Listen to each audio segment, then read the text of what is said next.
Olá, sejam bem-vindos a mais um Radar Lefosse. Esse é o nosso espaço para análise e discussão sobre temas que impactam o mercado brasileiro. Eu sou o Pedro Maciel, sou sócio da área de resolução de disputas. Hoje vamos falar sobre o crescimento do número de arbitragens no Brasil envolvendo o poder público. Para discutir o tema de hoje, temos a honra de receber aqui a Patrícia Ferraz, que é a diretora de Latam da CCI, e o Rafael Lang, que é o conselheiro do Escritório do Brasil da CCI. Bem-vindos. Obrigada, Pedro. Um prazer estar aqui.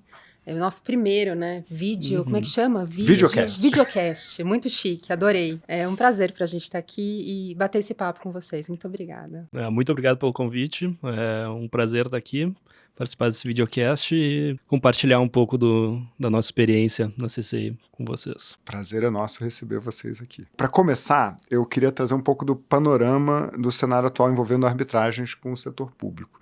E a gente sabe que, em 2024, 19% dos casos globais da CCI envolviam estados, partes estatais. E quando a gente faz esse recorte no Brasil, isso já sobe para cerca de 40% dos casos. Patrícia, o que tem impulsionado esse aumento, especialmente no Brasil? Por que desse crescimento? Você pode compartilhar essa informação para a gente? Claro, primeiro que a gente fica feliz com esses números na hora que a gente compara, né? Eu acho que o Brasil tem um mérito muito grande e tem sido assim nos últimos anos.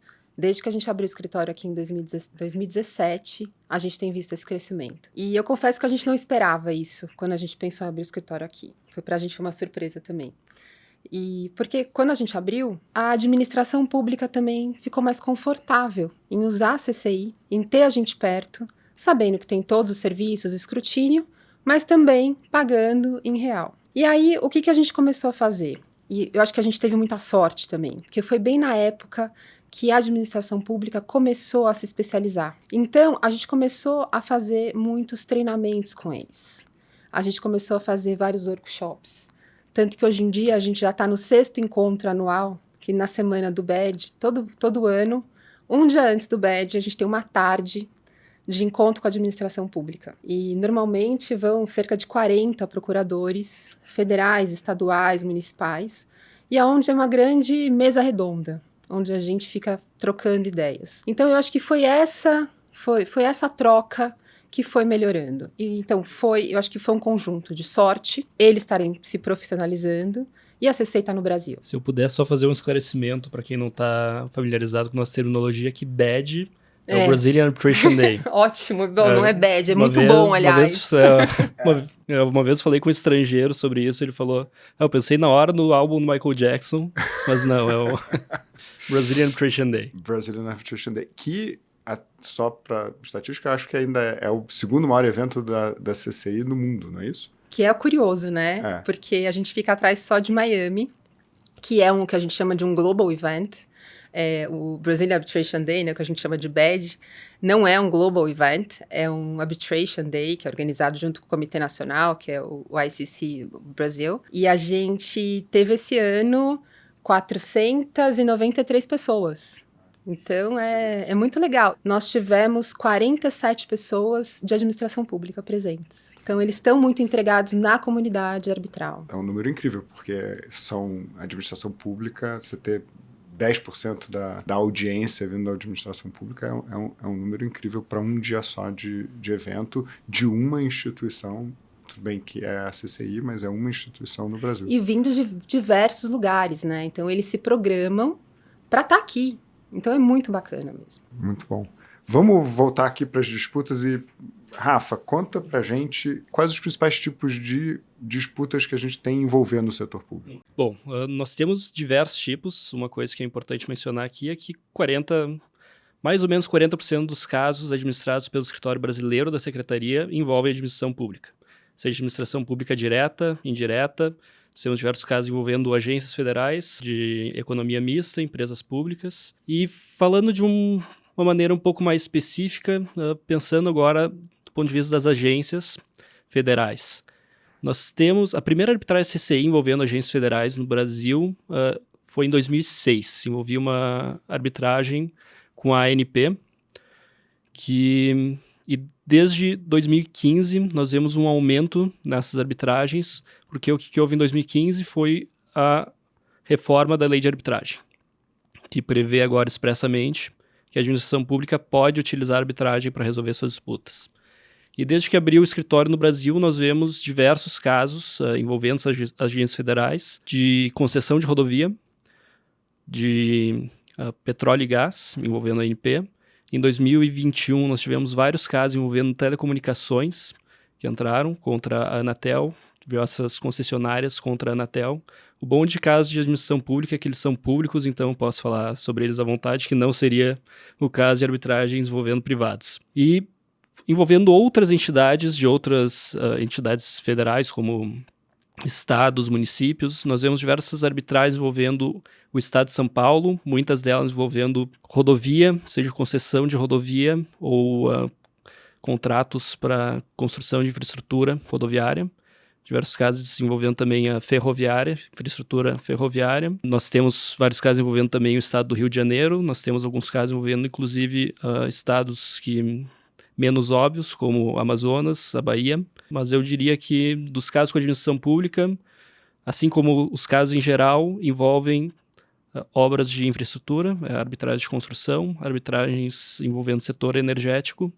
Nós temos muitas arbitragens envolvendo o setor de óleo e gás. A maioria dos setores em que a administração pública está envolvida. Nós tivemos alguns casos de saneamento também. E o que tiver de concessão e investimentos privados no setor público que vai envolver de alguma maneira a administração pública, é possível que venham arbitragens. Então é realmente um setor bem amplo. A gente vê aqui no escritório, acho que o seu recorte é ótimo, que é mais ou menos o que a gente vê aqui acontecendo no escritório quando os clientes nos procuram, e esse recorte é bem, reflete exatamente o que a gente tem essa percepção e tendência de continuar, porque o Brasil precisa de investimento em infraestrutura, é cada vez mais importante do ponto de vista de produção energética, não só petróleo e gás, mas energia em geral, então isso me parece um recorte perfeito. A gente está falando de Brasil, como é que o Brasil se compara com o resto do mundo na arbitragem com o setor público? Sabe que isso é uma coisa que eu acho que para mim não era tão claro, eu acho que para muita gente aqui no Brasil também não é tão claro. E eu sempre gosto de falar. Há mais ou menos 3 anos atrás, eu comecei a ser responsável por Latam e comecei a viajar muito. E aí tive mais contato com as administrações públicas dos outros países. E começava a contar um pouco da experiência do Brasil fora. E aí o que eu ouvia assim, mas Patrícia, coloca a gente em contato com os procuradores, isso funciona, isso é bacana. Então, a gente começou a usar o Brasil como um exemplo de como a administração pública, e aqui estou falando, né, de arbitragem comercial, como funciona e como dá certo. E como um poder público, né, pessoas, procuradores que se especializam, funcionam. E eles conseguem tocar, a gente vê arbitragens super complexas, muito bem. E outro país que a gente vê isso é o México. Então, eu acho que eu diria que o Brasil e o México, hoje em dia, né, o que eu acho que é muito orgulho pra gente, são exemplos que a gente usa, inclusive, nas conferências em qualquer lugar do mundo, dentro da CCI. Isso é incrível. É legal, né? Muito legal. E se eu puder complementar uma coisa que as pessoas de fora do Brasil, elas ficam impressionadas que a experiência com o Brasil e a administração pública e arbitragem é tão positiva. Quem atua na arbitragem internacional de fora vai pensar, o Brasil é um país que não é signatário da Convenção de Washington, que é a convenção que estabeleceu o ICSID, que é sobre arbitragem de investimentos. Na arbitragem internacional, você pensa arbitragem contra o Estado, a primeira coisa que vem na cabeça de um estrangeiro é arbitragem de investimentos, que são arbitragens baseadas em tratados bilaterais de investimento ou tratados multilaterais, em que não existe um contrato específico que vai embasar a arbitragem, mas esse tratado, que daí os investidores de determinado país que tenham tratado com o país receptor do investimento vão poder levar disputas que tenham relacionados àquele investimentos para arbitragem. O Brasil, por uma questão estratégica, não quis, nunca firmou um tratado desse com convenção de arbitragem, mas viu que não é algo que impedia de atrair investidores com o sistema que traz mais segurança jurídica para investidores externos, que é a arbitragem, e daí o Brasil incluiu nesses contratos de concessão arbitragem. Então, a arbitragem acaba sendo comercial, exato. Posso fazer um comentário curioso, que para mim foi... Quando a gente começou esses encontros com a administração pública, porque eu fazia sempre uma provocação. Falava, mas vocês não vão usar arbitragem expedita? que é uma arbitragem mais curta, 6 meses, e todos me diziam, não, jamais, não quero saber disso. O tempo foi passando e hoje em dia eles estão começando a colocar nos contratos. E a mesma coisa aconteceu com o ar de emergência. Então, eu acho que é bacana a gente ver essa evolução também, né? É muito legal. Vocês me deram aqui o gancho para eu entrar no próximo bloco, porque eu acho que essa evolução dos procuradores, né, do Estado brasileiro lidando com a arbitragem comercial que a gente tem no Brasil, junto com o fato de que a gente não tem arbitragem de investimento, porque não ratificou os tratados bilaterais ou multilaterais, me leva ao gancho de uma coisa que eu sempre falei para os clientes, quando o cliente fala assim, não, mas a arbitragem é um bom meio de solução de disputas, eu sempre brinquei e falei assim, a arbitragem, antes de ser o método de solução de disputas, é um mecanismo para viabilizar e incentivar o investimento no país. E a arbitragem comercial para o Brasil é o que a gente tem. A gente não tem a arbitragem de investimento, mas tem a arbitragem comercial para viabilizar e para incentivar investimento no Brasil, trazendo segurança jurídica. E aqui eu acho que é importante a gente falar como é que a gente, do ponto de vista da segurança jurídica, acho que não tem dúvida de que ela cria segurança jurídica e aumenta e incentiva a segurança jurídica, principalmente para o investidor externo, mas, pelo visto, também aumenta a segurança jurídica ou cria segurança jurídica para o poder público, para o procurador, porque eles já estão ampliando os horizontes dentro da arbitragem comercial. Como é que a gente equilibra os interesses da administração pública nas arbitragens? É uma excelente pergunta, porque a gente, quando começou, né, a participação maior da administração pública nas arbitragens, muito se falou, né, você deve lembrar disso, mas precisa de um regulamento específico de arbitragem com a administração pública. E a opinião da CCI é sempre não. Arbitragem é arbitragem, a gente pode ter uns artigos, algumas disposições específicas, que aí sim fazem sentido, mas são duas partes que têm que ser tratadas iguais. Então, eu acho que esse é o grande equilíbrio, né? Não só para arbitragem envolvendo a administração pública, mas envolvendo privados. E aí você levantou um ponto que eu achei muito interessante também, aí vou fazer referência de novo, que está fresco na minha mente, que é do Brazilian Arbitration Day, que a gente teve uma entrevista com a procuradora-geral. E ela fez esse comentário, porque fizeram uma pergunta para ela, falou, olha, vocês estão ganhando um monte de arbitragem. Mas e aí, vocês estão preparados para perder? E ela falou, sim, estamos. Faz parte do jogo. Então, é o equilíbrio. Eu acho que é o que você falou da segurança jurídica. Então, se até a administração pública sabe quais são as regras, mais segurança jurídica que isso, impossível. Regras claras. Para todas as partes. Mas tem desafios específicos da administração pública por questões que eu acho que estão fora até do controle dos próprios procuradores. Vamos falar um pouco deles, Rafa? Quer contar um pouco dos desafios específicos que você vê aí no dia a dia? Bom, primeiro desafio específico que me vem na cabeça quando pensa em administração pública é a questão do adiantamento dos custos da arbitragem, pagamento da provisão. Nos primeiros casos que nós tivemos envolvendo entidades da administração pública, sempre surgia um problema que nós sempre solicitávamos pagamento da provisão, 50% para a parte requerente, 50% para a parte requerida, que esse é o padrão do regulamento da CCI. E sempre vinha um problema comum em entidades da administração pública, é alguma restrição orçamentária. E eles diziam, nós temos restrições orçamentárias, nós não conseguimos adiantar o valor dessa provisão. Pelo regulamento, nós tínhamos métodos de seguir o caso, nós acabamos solicitando pagamento da requerente, da parte privada, no caso, para que o processo, a arbitragem, seguisse. A partir de, acredito que foi 2019, começaram a ter decretos regulamentando o uso da arbitragem com a administração pública nas diversas esferas federais. E esse decreto, na maioria dos casos, ele determina que os custos da arbitragem devem ser adiantados pela parte privada, normalmente a parte privada que vai começar a arbitragem. Já solucionou esse problema. Exato. Então, o que nós vemos hoje nas convenções de arbitragem envolvendo a administração pública é já uma previsão específica de que é a parte privada que vai adiantar todos os custos, não só da provisão para a CCI, que a provisão ela inclui os honorários dos árbitros e as despesas administrativas da CCI, mas também os custos relacionados à contratação de peritos, nomeados pelo Tribunal Arbitral, organização de audiências. Então, isso é a maior diferença que eu vejo nas arbitragens com a administração pública. Rafa, eu lembrei de uma situação que um dos primeiros decretos, talvez você lembre dessa situação, um dos primeiros decretos falava que o pagamento ia ser pelo requerente. Só que, naquela época, ninguém pensava que poderia ter uma reconvenção. E teve uma situação, acho que que teve uma reconvenção e nós cobramos da parte que era pública requerente, né? E aí surgiu toda essa dúvida e isso gerou modificação em todos os decretos posteriores de mudar a nomenclatura, que virou parte pública e parte privada. Então, são coisas que foram acontecendo muito na prática, no dia a dia, né? Para todo mundo era novo. É uma especificidade, mas não afeta o equilíbrio entre as partes. É só uma forma e o momento em que a parte vai, Sem dúvida. Vai fazer o pagamento. Agora, provocando vocês, tem um dos elementos essenciais aqui das disputas com o poder público no Brasil é transparência. Como é que vocês têm lidado com a transparência? Qual o desafio da transparência na arbitragem com o poder público? Vamos falar um pouco sobre isso. Esse também foi um que a gente foi aprendendo com o tempo. Eu acho que tanto a gente quanto a administração pública.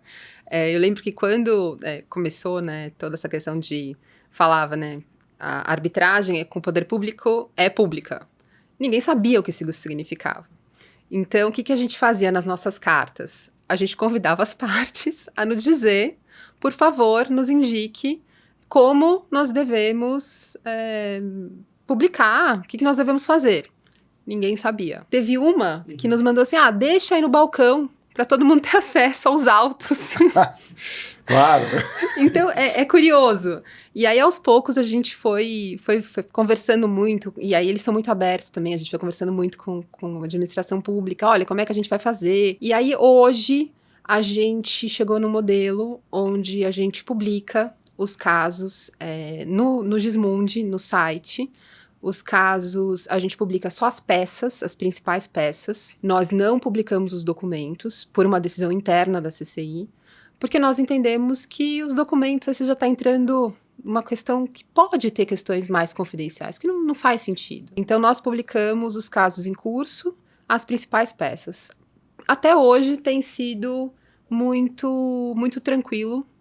E está disponível lá para quem quiser ter acesso. Se eu puder só contar uma história também de como a arbitragem com a administração pública brasileira influenciou a arbitragem CCI globalmente. As decisões da corte, e só explicar um pouquinho aqui o que é a corte não é um órgão jurisdicional, não é como uma corte estatal, a corte da CCI é um órgão da própria CCI que toma algumas decisões administrativas ao longo do procedimento, como, por exemplo, impugnação de árbitros. A partir de 2016, a corte ela começou a fornecer para as partes os fundamentos de suas decisões, inclusive para impugnações de árbitros, o que não era fornecido antes. Antes, quando a corte tomava uma decisão, ela informava laconicamente qual era o veredito, sem informar os fundamentos que levaram àquela decisão. Foi em 2015 ou 2016, teve um caso envolvendo o metrô de São Paulo, em que as partes solicitaram expressamente para a corte que comunicasse às partes os fundamentos de uma impugnação, alegando o princípio da transparência dos casos com a administração pública, que eles precisavam ter essa fundamentação. Então, o primeiro caso da CCI, globalmente, em que a corte ela comunicou fundamentos de uma de suas decisões, foi esse caso envolvendo uma parte da administração pública brasileira. A gente liderando a arbitragem internacional. É um entrante um pouco atrasado. O Brasil entrou uns 100 anos atrasado no mundo da arbitragem, mas tá vendo, já está liderando o caminho. Do ponto de vista de mercado, de crescimento de árbitros, o que vocês veem para 2025? A gente tem, a cada ano que passa, se renova, pelo menos da minha parte, uma esperança de aumento exponencial de investimento em infraestrutura no Brasil. E isso se confirmando, vocês acreditam que a gente vai ter esse aumento exponencial de casos? Ou a gente já tem um aprendizado das partes aqui, já tem precedentes que vão fazer esses casos reduzirem ou se estabilizarem? Eu acho que a arbitragem veio para ficar. Eu acho que é um fato. E não só as partes privadas, quanto a administração pública entendem que é uma boa solução. Agora, não é a única. Eu acho que hoje em dia as partes também estão procurando as outras alternativas, como o Dispute Board, eu acho que vai crescer muito. Mas tem setores que pode ter ali o Dispute Board, mas que algumas questões vão acabar na arbitragem. Não tem jeito. E de setores, eu acho que dentro da administração pública, eu acho que infraestrutura continua, infraestrutura, energia, isso incluindo tudo. Eu acho que saneamento é um que a gente tem que ficar de olho.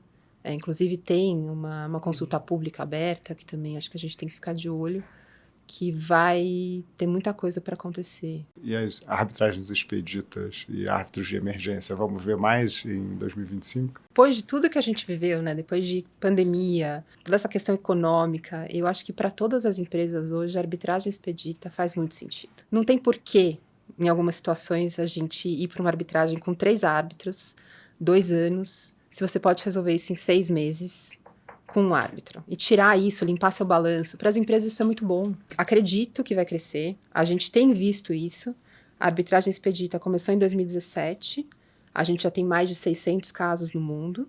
Aqui no Brasil, salvo engano, Rafa, me corrija, a gente já está quase em 20 casos, que é um grande número para o Brasil. A gente começou com todo mundo um pouco cauteloso, querendo fazer arbitragem expedita com 3 árbitros, né, pelo nosso costume. Hoje essas pessoas já estão mais acostumadas, estão indo para 1, então eu acho que vai crescer. O árbitro de emergência, eu diria que para casos muito pontuais. Não acho que... Não vai substituir os tribunais. O tribunal funciona. E sobre árbitro de emergência, tem algumas coisas interessantes, especificamente envolvendo a administração pública. Tem um contrato de concessão, modelo da ANAC, o mais recente, Verdade. que prevê expressamente que, caso alguma parte queira buscar uma liminar, deve ir obrigatoriamente para a árbitro de emergência. Então, exclui o judiciário. Que é curioso. E escolhe o árbitro de emergência. A explicação que eu vi é que, para a administração pública, é mais interessante ter um árbitro de emergência, porque aumenta o custo da parte contrária de ir buscar essa liminar, porque como o custo do judiciário acaba sendo muito baixo, vai ter mais incentivo para a parte privada tentar conseguir uma liminar. Mas tem outro ponto também, que eu acho que dá para entender, que quando eles têm o árbitro de emergência, a parte requerida, ela consegue se defender e apresentar o seu ponto. Que muitas vezes ali, quando você está com o juiz na liminar ele não tem oportunidade, né? Você levantou exatamente o que eu acho a beleza do árbitro, da arbitragem de emergência, o rito, mas a oportunidade de contraditório que faz toda a diferença. Sim. E pela experiência da administração pública também, eles têm uma experiência muito positiva com a fundamentação das ordens de árbitro de emergência, porque no entendimento deles acaba vindo uma ordem de, normalmente, mais de 50 páginas, analisando cada argumento de forma detalhada e, normalmente, por um árbitro que é um especialista naquela matéria. Então, isso também é algo que, para a administração pública, vale a pena limitar que essas liminares sejam buscadas apenas com árbitro de emergência. O que vocês acham ainda como tendências do ponto de vista dos profissionais envolvidos com a arbitragem de administração pública? Vocês veem advogados e principalmente árbitros buscando treinamento, se preparando? Os brasileiros estão de olho nesse mercado também? Sim. A gente estava falando disso semana passada, inclusive, porque é até um pedido da própria administração pública, assim, olha, a gente faz aí um academy específico, pensando em formar outras pessoas, porque há essa preocupação também, né? Tem a formação mais para o direito público, mas o que eu vejo também é muita gente de fora do Brasil, que pode ser interessante também. Eu não sei, eu acho que às vezes a gente tem muita gente boa que pode ser opção. Eu acho que, lógico, não para todos os casos. Um exemplo comum que a gente vê com muita dificuldade é a dificuldade de escolher árbitros quando você está lidando com disputas societárias de controlador versus minoritário, porque os árbitros comumente envolvidos nessas disputas têm posições muito claras. Árbitro de administração pública, direito público, você tem também advogados, eu acho que tem posições muito claras. Eu imagino a dificuldade que deva ser você formar um grupo ou ter à disposição, criar e manter à disposição um grupo de potenciais árbitros com essa formação. E eu imagino que aí árbitros não brasileiros ajudem muito, né? E a gente sabe que tem um grupo grande de árbitros bem experientes que falam bem português, porque essas arbitragens são todas em português, mas que não são brasileiros. Isso é bem relevante. Uma coisa que eu tenho visto muito nessas viagens que eu tenho feito para a América Latina é isso. Muitos estrangeiros, árbitros, me perguntando, Patrícia, o que você acha que eu devo mudar? Vai aprender o português. Muita gente já fazendo aula, ou fazendo algum curso, ou fazendo alguma coisa, porque eles veem o Brasil como um mercado muito relevante. É bastante relevante. Acho que do ponto de vista de... Bom, tem a ver com o tamanho da economia, com as necessidades e como a arbitragem aqui funciona bem. Vice-versa, né? Eu acho que também a gente precisa estar cada vez mais integrado. O contrário é bem verdade, né? Tem poucos brasileiros habilitados, falando espanhol, para serem árbitros ou advogados em arbitragens no resto da América Latina. Também precisa.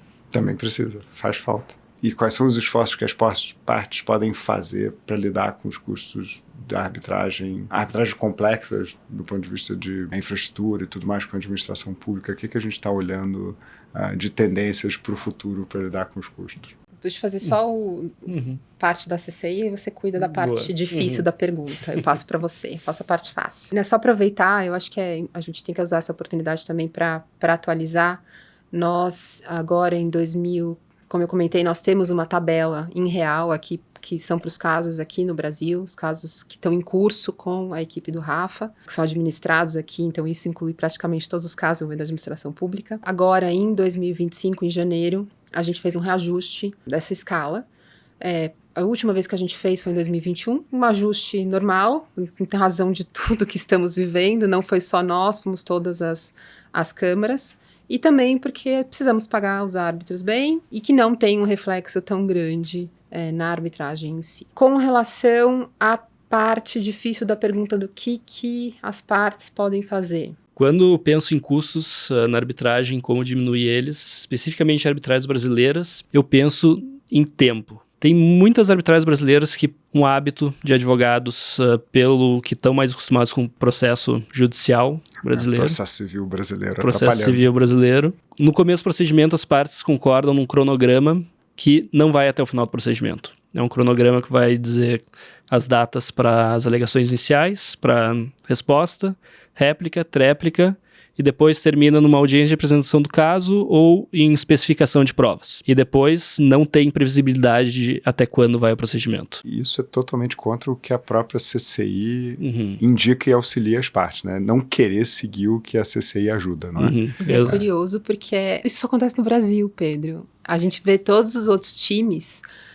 todas as arbitragens têm lá um calendário, ainda que seja provisório, mas pode mudar, né? Mas tem o calendário até a entrega da minuta da sentença final. Tá nos treinamentos da academia, em várias das recomendações da CCI, mas ainda tem muito advogado no Brasil que acha que tem um jeitinho melhor de fazer. E é uma pena, porque no final das contas isso acaba atrasando. É ruim para todo mundo, né? Eu gostei que o Rafa falou disso porque acho que dá a sensação pro advogado que ele está economizando dinheiro, porque ele não está contratando um expert no começo, o cliente está pensando num perito lá na frente, que teoricamente é um custo do tribunal, mas acaba ficando mais caro, né? Exato, o custo do tempo ali, às vezes nem tem como quantificar o custo desse tempo, do tempo a mais que pode demorar um procedimento que não tem previsibilidade de quando vai terminar.